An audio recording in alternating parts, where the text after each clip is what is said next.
my way through Sorry. Ed's slides a little bit here. The main reason I wanted to chat to everyone really was just it's just to update people on this project, because it has been ongoing now for a couple years in different phases, but it's very exciting because we're kind of finally actually moving into the delivery phase of that actual project.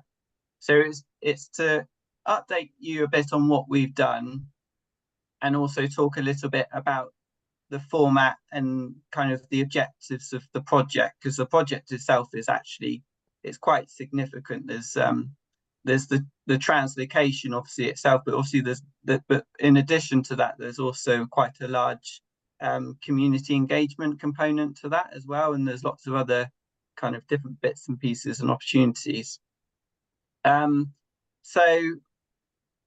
What I'd start with those. Let's actually just see a pine marten.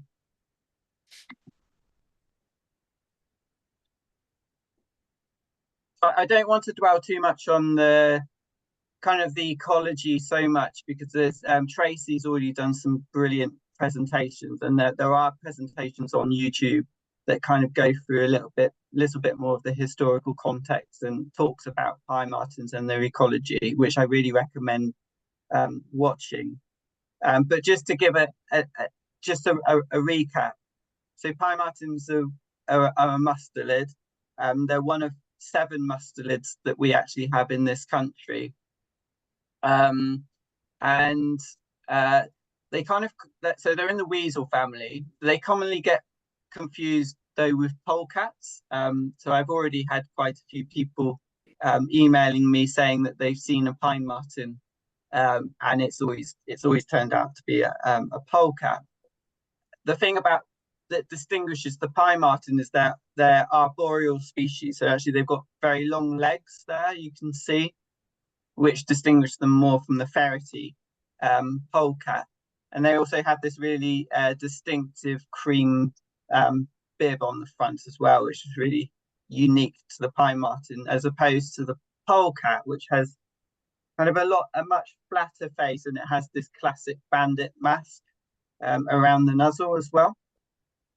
But interestingly, as an aside, polecats are seemingly doing pretty well as well at the moment. So polecats also were quite close to extinction and held on in the middle of Wales.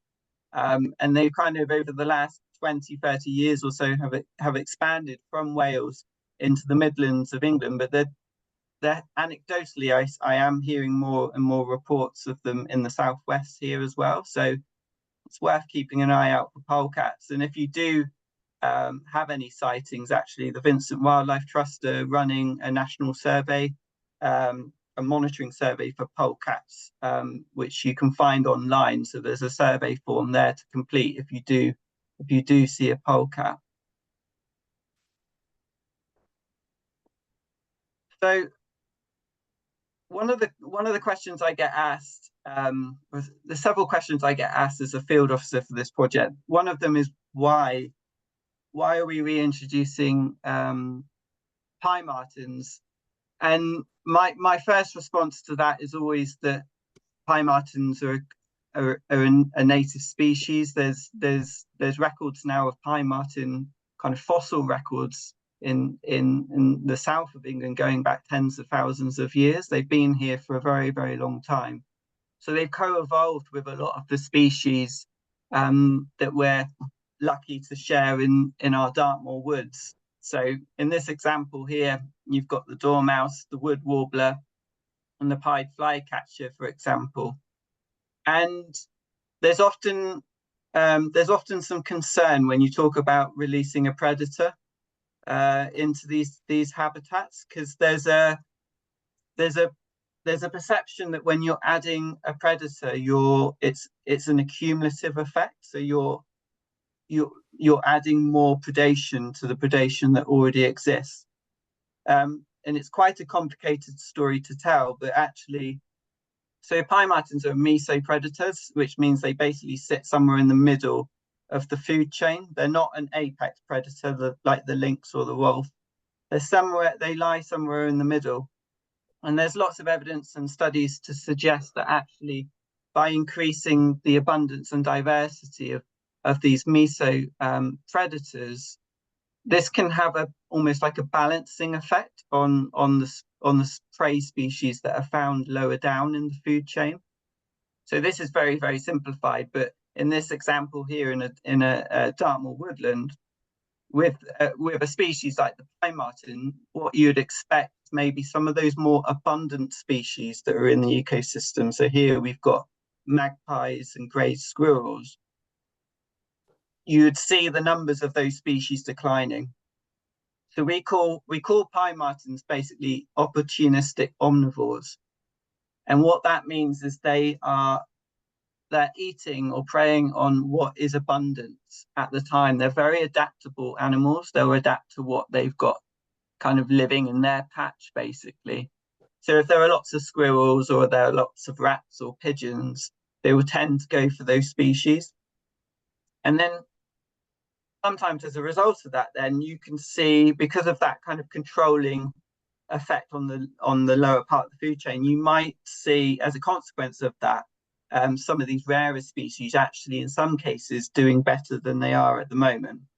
So there's an old saying, the predator of my predator is my friend, which is kind of a nice distinct way of kind of summarizing what is actually is quite a complicated narrative and quite a complicated story to tell. So I quite like that. And then here we've got some bilberries and rowan, just to remind ourselves that the pine martens are omnivores, so they will eat fruits. They particularly like rowan. They'll kind of gorge themselves on rowan berries in the autumn. So this slide here is just it's just a reminder again that we're on this kind of timeline. We're already kind of 4 or 5 years, I think, was when the first initial discussions took place about the possibility of a pine marten reintroduction. Tracy, who you might know, Tracy Hampston, has been the project's lead now for the last 2 years, and she's been doing some incredible work leading on all the feasibility work that's had to happen. So she's had to do, so there's an ecological feasibility report that she's produced for Natural England, which has just been signed off actually in the last couple of months. And the idea behind this quite large, complicated piece of work is it's effectively a risk assessment. And what we did is we identified our likely release sites, and then we drew 10 and 20-kilometer buffers around those release sites. And we identified all of the designated sites, so all of the TRIPWSIs and all the SACs, and any important species or features that were found in those areas. And we looked at what risk, if any, there might be. And to conclude what is quite a complicated, large piece of work, the conclusion from that was that actually the risk is very low. And the reason for that is largely down to the ecology of the pine marten. So the pine marten is largely a solitary species. So the males and females will have their own territories. They'll overlap a little bit, and obviously they'll come together when they're breeding, but otherwise they'll stay separate. They also live at extremely low densities. So on average, it's somewhere between 100 hectares and 1,000 hectares. And that really depends on habitat quality and prey availability.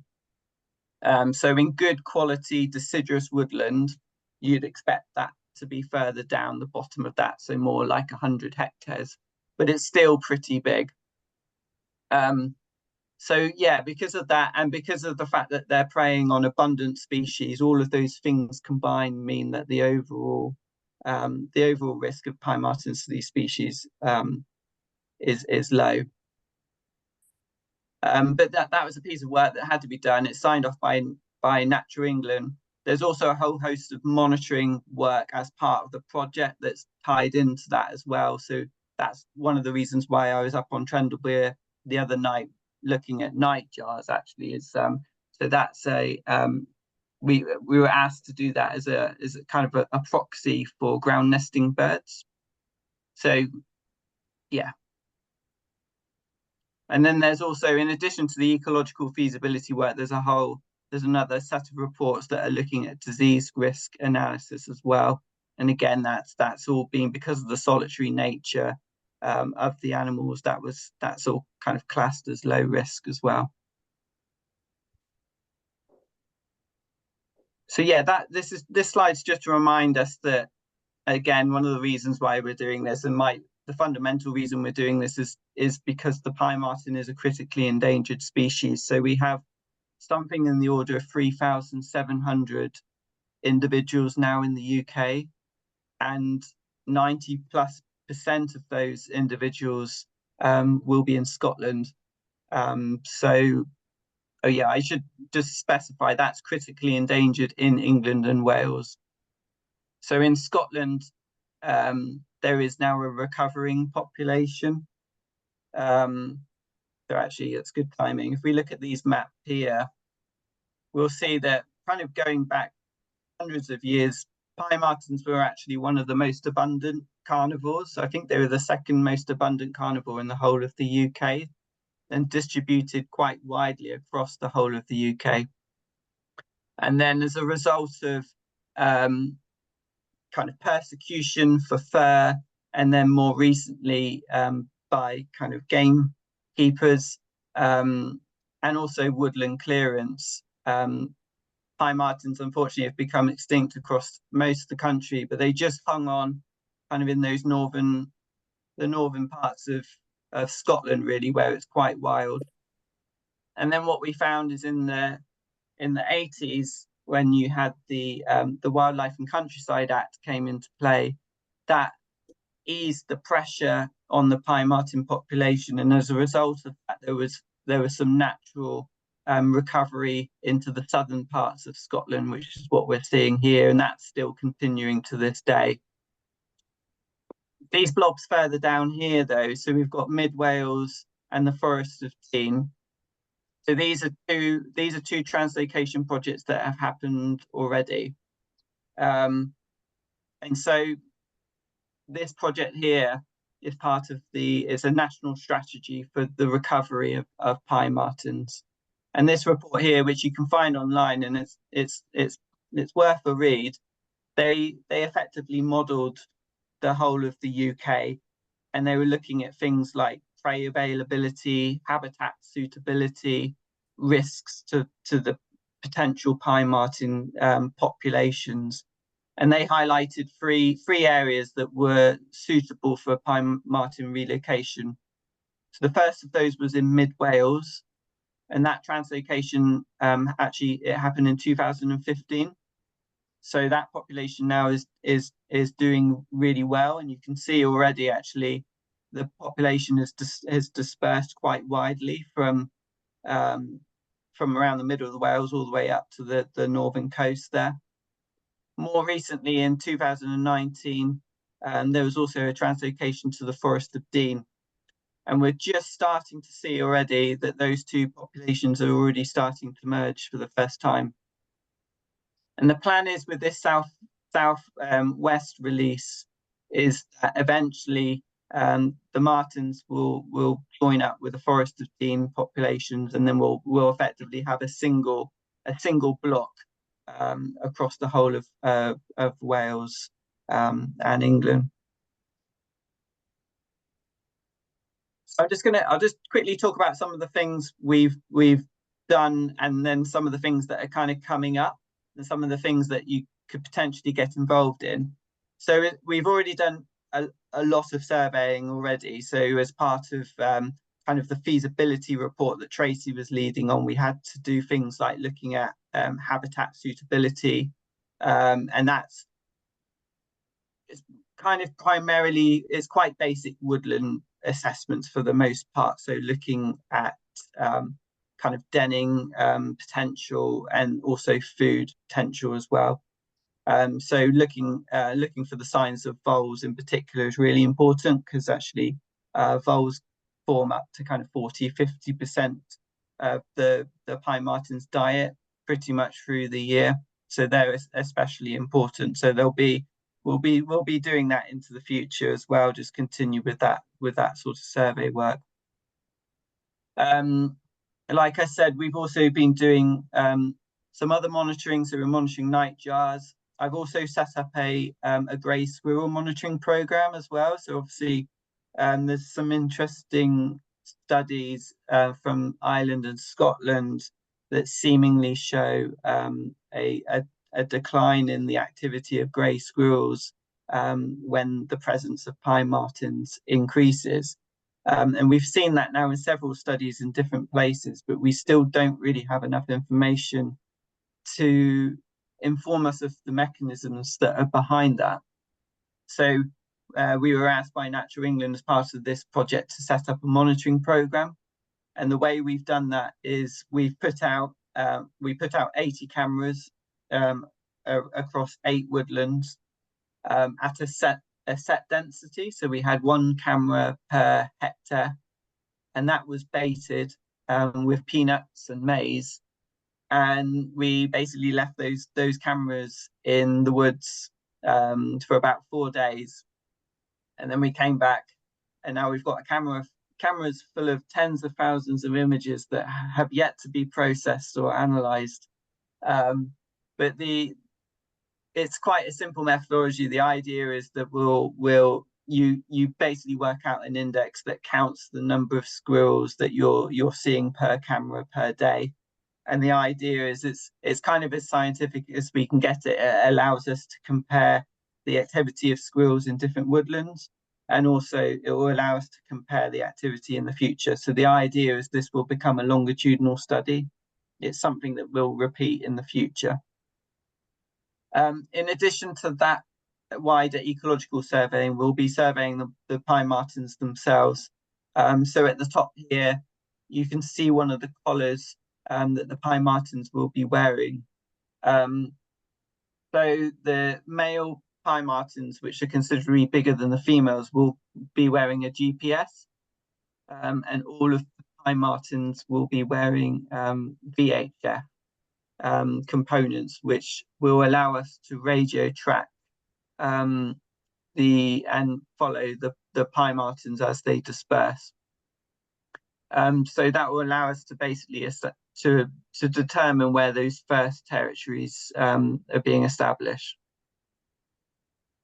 The idea though behind the collars is that they won't, you can see this leather bit here, so this piece of leather will perish after 12 months. So obviously there's a limited battery time on the collars. So the idea is the collars will just be providing us with locational information for the first probably 6 to 12 months of the project.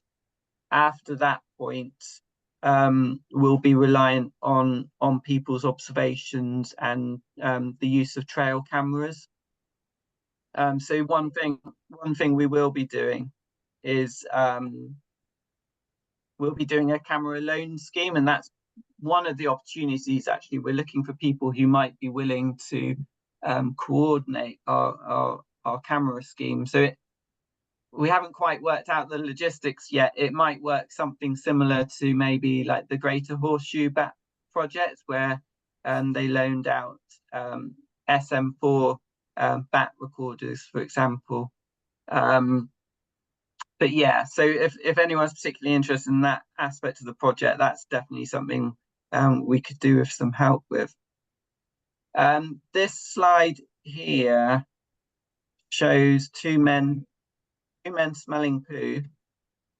So this is some surveying. So this is surveying we did earlier this year. So this is in Scotland. So a lot of what I've talked about up to now has been about the kind of Devon, England side of the project and the feasibility report that was done for Natural England. But in addition to that, there's a whole host of work that needs to be done in Scotland as well. So it will be Scotland where we are sourcing the pine martens from, and so we've had to do scat surveys in the woods where we're potentially sourcing the animals from, just to determine the populations there and show to Nature Scot that we'll be only taken a small proportion of the animals there, and that is done in a healthy and sustainable way. So you can see the guys here. So they're basically, we were walking transects, and it was as simple as just counting scats, and we were getting a lot of scat, because it's quite, you can tell from the background, it's quite dense coniferous woodlands for the most part. So the pine martens there are using those rides to hunt and to mark their territories. The pine marten scat is notoriously quite difficult to ID, because it can get confused with polecat and fox and other species as well.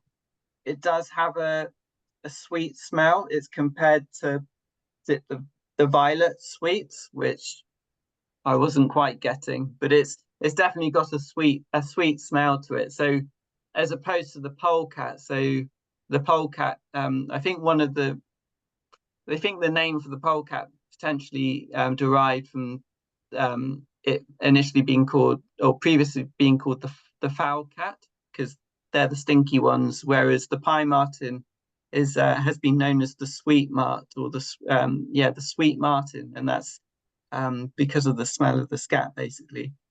So there might be some scope to do some scat surveys during the time of this project, but we have been told to manage our expectations on that, just because there's going to be such a low density of pine martens, and they're basically going to have the whole of Devon to play with. So actually the chances of finding scat initially might be quite low. But they are now in Wales. So Wales is now 9 years down the line, and now they are now using scat to monitor the dispersal of martens there. Because they're able to do more targeted scat analysis, so they kind of know already where the martens are.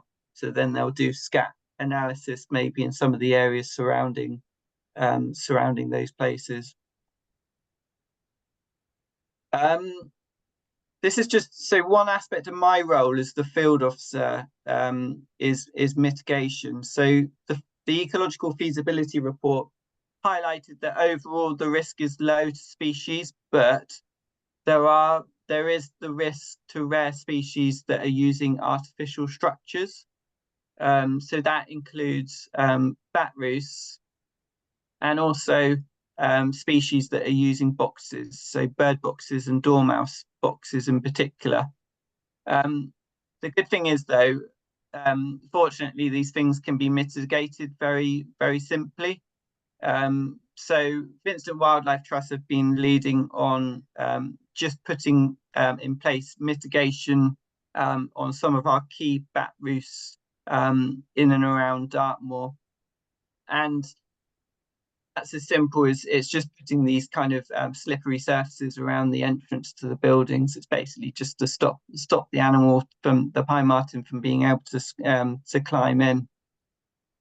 And then with the boxes, so these are modified pied flycatcher boxes. So we're currently working with Malcolm Burgess and RSPB just to test out a couple of different modified designs.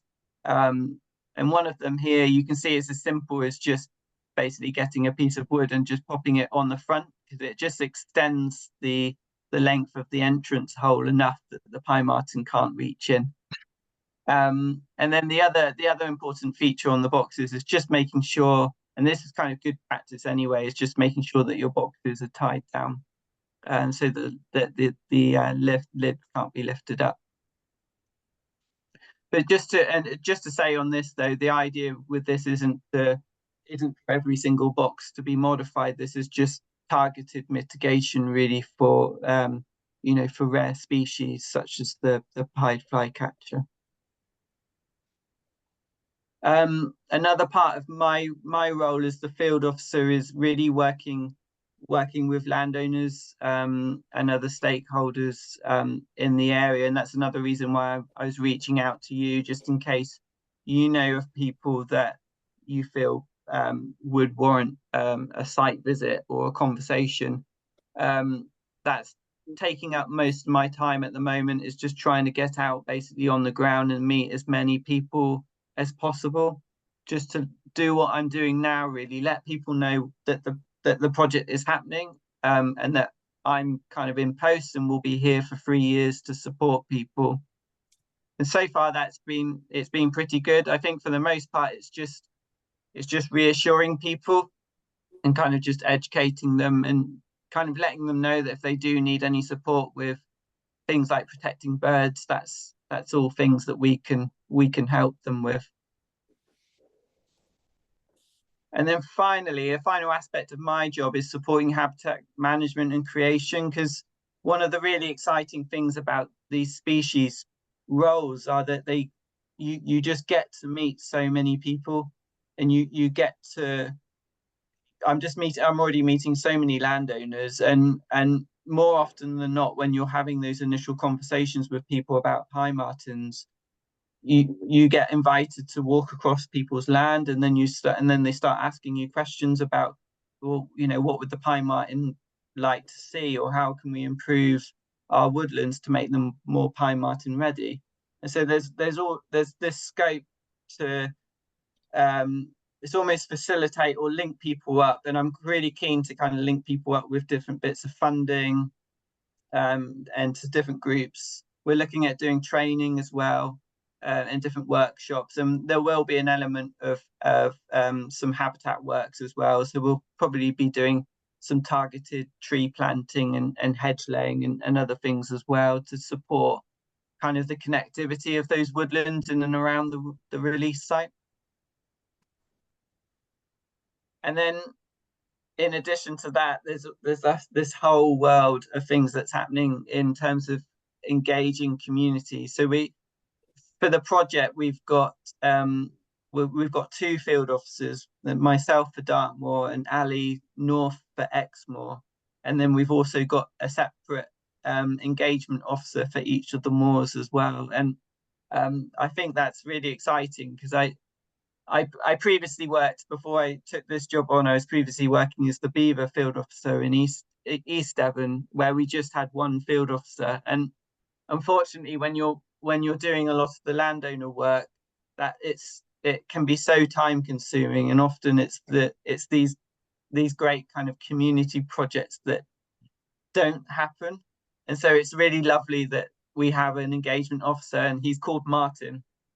He's a lovely chap. He's an artist, and he'll be looking at all sorts of ways of kind of creative ways of getting people involved. So keep an eye out for that. I'm sure you'll be hearing from him in the future. This slide, I suppose, kind of just, I'm towards the end now, but this just shows the translocation. So the translocation itself, we'll be looking at translocating, so it's up to 20 animals onto Dartmoor, and then that will happen later this summer, autumn time, and then we'll be repeating that process the following autumn on Exmoor. So we're looking at translocating up to 40 animals in total for the southwest. And the animals will be released into release pens such as this. So the idea behind that is it just gives, the animals will be in these pens for about 3 or 4 days, so it just gives them enough time to just calm down and kind of acclimatize to their surroundings a little bit before they're actually released. So it kind of reduces the likelihood that they might have a flea response, which has happened before. And these are just some slides I tagged onto the end. So I'm kind of interested really to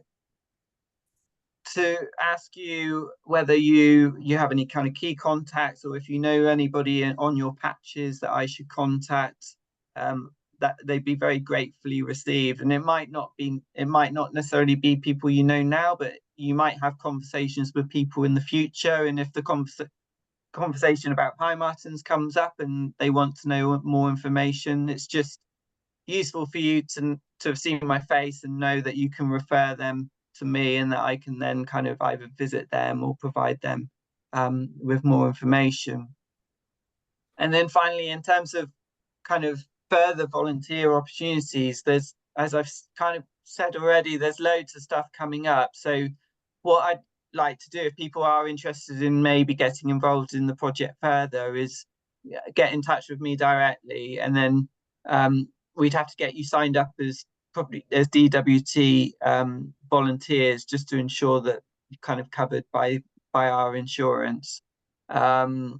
And then I've got a volunteer mailing list that I'll be using then, just to kind of keep people up to date as and when opportunities arise.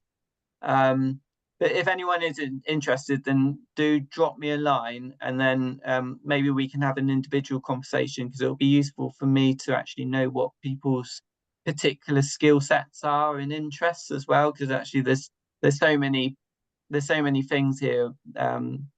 So I'd like to make sure I can try and kind of target people for different roles, if that's possible. And I think that's kind of me done. Thank you very much, Dan. That was really great. Have you got time for anyone to ask? Oh, yeah, questions. If anyone. Yeah, of course.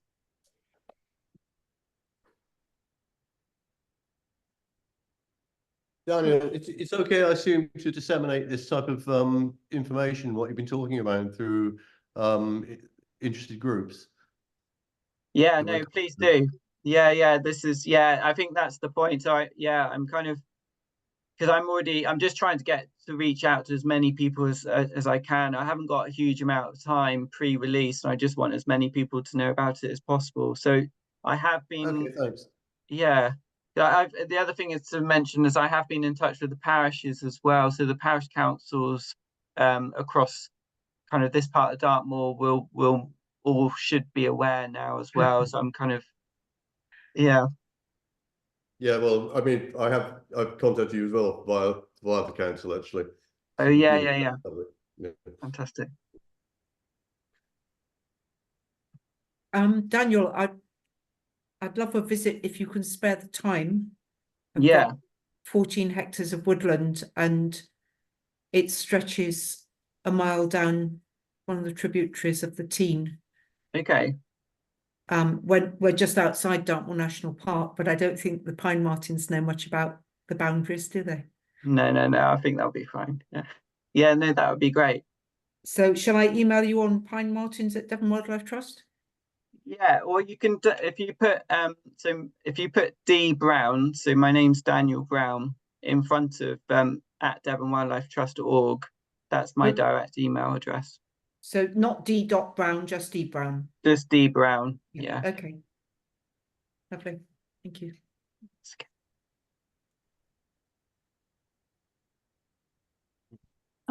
Daniel, can I just ask, are you working with Yana? Have you got release sites around the East Dartmoor National Nature Reserve land? Yeah, so we're not working directly with Natural England, because there's potentially conflict of interest there, because they've kind of been overseeing and signing off the feasibility works and that. But we are working, we're basically working across the Teign, Wray, Bovey Valley areas at the moment for the release sites. But we're looking primarily we're using partner land for releases as much as possible. Okay, and presumably it needs to be, the habitat needs to be, not too close to residential areas, presumably. Yeah, they're pretty. I mean, that was another reason why. So that site was kind of selected on the basis of kind of habitat quality, kind of connectivity to the wider landscape, but also kind of risks the martens themselves. So making sure that they're pretty kind of quiet areas as well. And are river routes important, waterways? Yeah. Or Yeah. in what terms? In terms of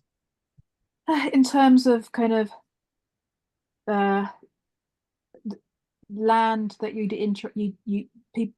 that you would be of interest to you to visit, people who had waterways through their land. I mean, just trying to get a sense of where the map of this project covers. It seems yeah, it's I would say rather than waterways. Unfortunately, waterways is my previous life as a beaver field officer. That was splashing around in waterways a lot then. But the focus of this project is more. It's more because pine martens are arboreal species, so really they're in the woodlands. So the focus is on the woodlands, but also that kind of woodland edge habitat as well. So there is an element of wanting to support kind of rough grasslands as well around the edges of woodlands, in the same, for the same reason that the Barn Owl Trust are supporting that, because it's really kind of supporting that small mammal population on the edges of woodland and trying to expand woodland as well as much as we possibly can. okay. Does that help? Yeah, and then so like public woodlands that are managed by Woodland Trust. So if you're not working directly with Natural England, are you working with the Woodland Trust? Yeah, so the partners, I didn't mention it, but the partners are, so you've got the two national park authorities. There's the Woodland Trust, the National Trust, Vincent Wildlife Trust, and Somerset Wildlife Trust as well.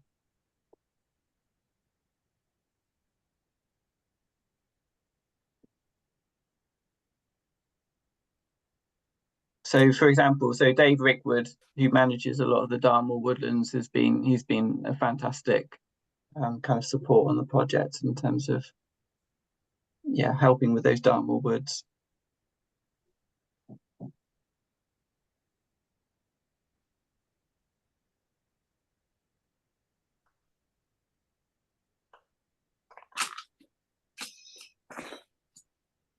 Anyone got any other learning questions for Daniel, or anything they wanted to add?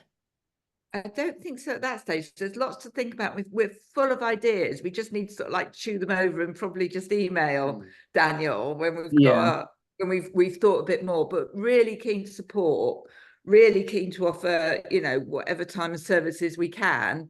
And I think for now I think just you guys just being aware of it and just and just being able to refer people to me, I think for the most part that's the most important thing. I think realistically, for the next few months and next couple of months especially, we've got the translocations themselves actually happening, so our capacity is going to be pretty stretched. And then I think that will change kind of as we move kind of later into the autumn and we've actually got the martens here. There'll be scope then to be actually monitoring the martens themselves. And then next year we'd be looking at things like den box making, and kind of establishing those monitoring schemes that I mentioned. So the setting up the trail cam work, that's going to be a really kind of crucial part of the project. But that will kind of happen probably over the winter, so it gives you a little bit of time. No, that's great. Happy to be ambassadors, in front of everything that's going on, and lots of information. So I think that we can probably field some of the questions we might get. Yeah. But any sort of crib sheets you may have on sort of frequently asked questions. Yeah. Actually, we do have on the website. We do have an FAQ that probably needs. Yeah, it does need to be. I think most of what I've talked about there is probably there.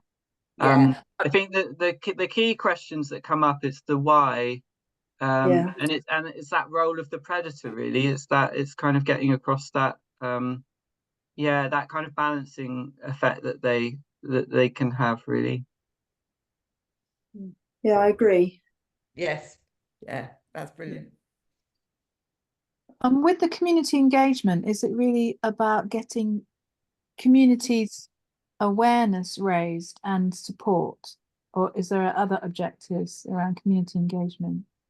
I think I think it feeds into just broader aims of the trust, really, to do wider kind of engagement and recognizing that pine martens are, kind of charismatic species, and so the potential to reach out kind of wider is quite strong. So I think the focus of my work is probably more the awareness, whereas I think the community engagement role has scope to do to go a lot broader than that, and weave in, there's things like storytelling. They're thinking of doing a twinning program, which is so twinning communities up with other communities in other parts of the country that already have pine martens, which would be quite nice. Because there's a really good project, another project ongoing at the moment in Scotland, England, and Wales, called Martens on the Move. And the idea behind that, it's not translocation, it's about just communities kind of embracing the existing populations of pine martens. So the idea is to kind of learn some lessons from those communities as well. So yeah, which is really exciting.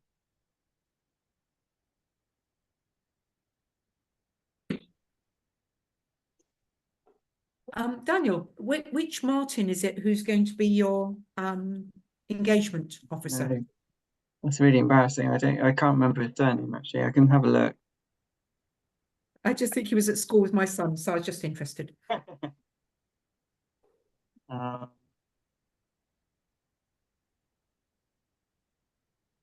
He's great. He's very good at tracking as well. And yeah, is he the chap who did lots of tracking on carbon stuff? I don't know his name, whatever. But yeah, it sounds like him. Yeah, he's in the Team Valley. Yeah. I think he's down kind of Dartington way at the moment, but yeah, he's been in the area, and he's done things with like Wildlife and yeah. I think that's who it is. Yeah, that should be good. Yeah, great. It sounds really good. I'm really impressed. Anyway, sounds great. Yeah, thank you. Yeah, no, everything you're all doing, it sounds really good. Yeah, like Ed Parfaris and Tracy have done an incredible job at kind of pulling it all together, really. And the other thing is there's another stream to the project called the youth pathways aspect. So the idea being, and there is a youth pathways officer who's working part-time, and the idea there is really about kind of engaging with excuse me, youngsters, kind of more hard to reach kind of demographic, and the idea is trying to get people involved on the ground, and they'll be working towards the possibility eventually of doing a 12-month traineeship. And so the idea behind that is eventually some of the kids there will be actually kind of working alongside the engagement officer and the field officer as well. So it's just a nice way, like having done it myself and recognize how difficult it can be to get into the conservation sector. It's really nice that we're starting to do things like that now, and really trying to make support that as much as possible. Malcolm Burgess did that with my ranger team when he was 18 or something, 19. Oh, wow. Yes, he did. And look how that worked out well. He's a star. Yeah.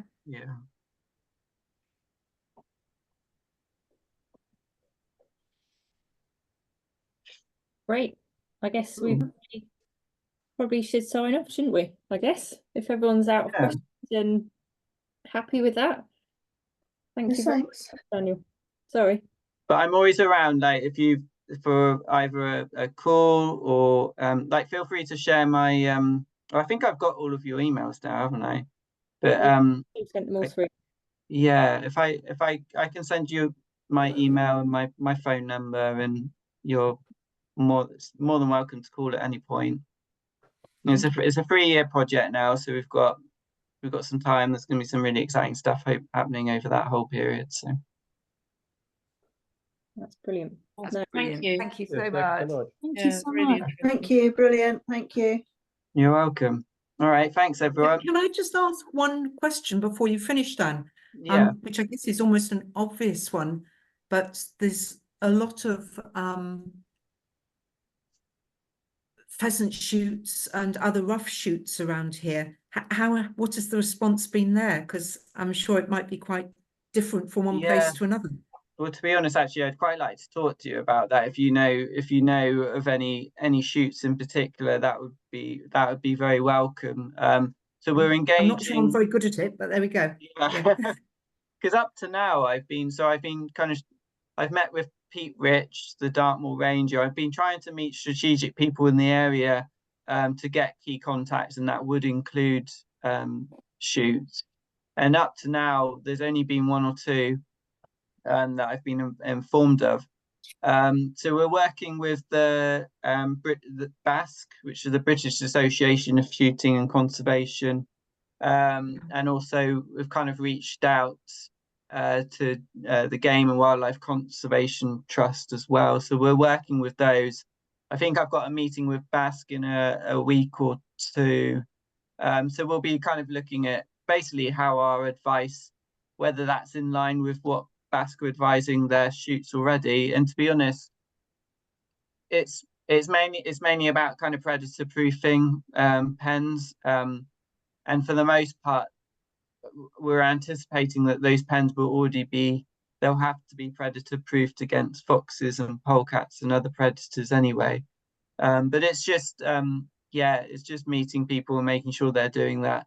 The only thing is pine martens are pretty slinky, so it's just making sure that it's kind of gaps bigger than 40-45 mils. We're encouraging people to make sure that they've got patched up. With pens, you can run a line of electric tape or line across the top of the pen, and that's usually sufficient as well to keep out martens. So there's some guidance that we can give people. We're kind of anticipating that for the most part people are probably doing it already. So I recently spoke to the project manager for the Forest of Dean, and I think he did a lot of reaching out at the beginning of the project, and then by the end of the project they were putting emails out and just no one was responding. I think everyone was kind of happy with what was happening, and I think the level of threat was pretty minimal. Having said that, I think that could be a different story for Exmoor, and I can't really talk for Exmoor. I don't really know that area as well, but I know that there are bigger shoots in that area. But I guess to some extent we just have to wait and see how that plays out, because in some ways the bigger shoots can be easier because they have an expectation that they will lose a certain proportion of birds anyway. So if they were to lose 1 or 2 birds to a pine marten, they're not really going to notice it. Whereas actually for a wild shoot or a syndicate shoot, actually if they were to lose a few birds, that would be more significant to them. So we're really keen to work and support anyone, and that includes shoots, but also people who've just got kind of poultry in their back garden as well, and just making sure that they're protected. So I've already visited a few people in the area and provided advice on that.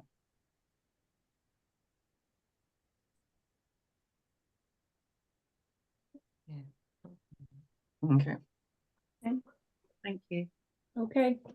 No problem. Very much, Daniel. That was brilliant. Thank you. All right. Thank Thank you. you, everyone. Thank you, Daniel. Okay. Have a good evening. Cheers. Bye. Bye.